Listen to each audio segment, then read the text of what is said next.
smartest people in the world fall for this stuff, no kidding. And it's because you're dealing with professional con artists. Anyone can become the victim of a scam. Scammers bank on getting you scared enough to act without thinking, and unfortunately, it keeps working. Fox 25's Maria Garcia talks to an Oklahoma man who knows plenty about scams and recently fell victim to one anyway. She's got your back with what this scam victim says you should remember. That's tonight's Consumer Watch.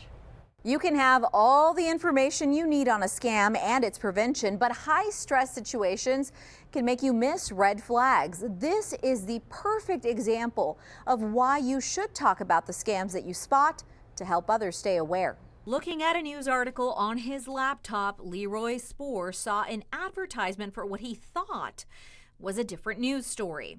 After he clicked on it, things went wrong quickly. The screen just turned totally red. It looked urgent and warned Spoor about a virus that infected his computer, something similar to this.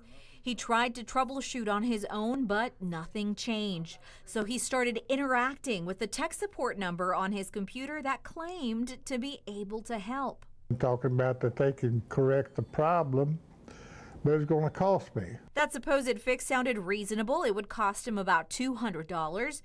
But after giving the company remote access to his computer and signing some paperwork that he emailed back, Spoor says that he felt suckered into paying for nearly $900.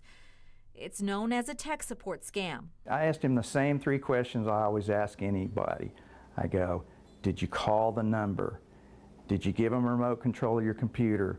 Did you give them a credit card number? Dave Moore, founder of the Internet Safety Group, says that if the answer is yes to all 3 questions, there is a good chance that you've been scammed and your computer has viruses and spyware in it. To track what you're doing, to record things like passwords and stuff like that. And so you really want to make sure the computer's cleaned up before you start using it again. Spoor is a prime example of how a scam could victimize anyone. He's taken classes on internet safety and scam prevention, but he says everything happened so quickly that he didn't implement the lessons that he learned from a class taught by tech expert Dave Moore. I felt kind of stupid for falling for it, and then I felt somewhat, ashamed that I allowed myself to be pulled into it. All common feelings when you find out that you have been scammed. But Spoor says that he is talking about what happened to remind others to always stay vigilant when using the internet. The small silver lining is that Spoor used a credit card over his debit card, so he has more protections to dispute the charges. Right now, he's in the process of working with his bank and a third party to see if he can get his money back. Maria Garcia, Fox 25 Consumer Watch.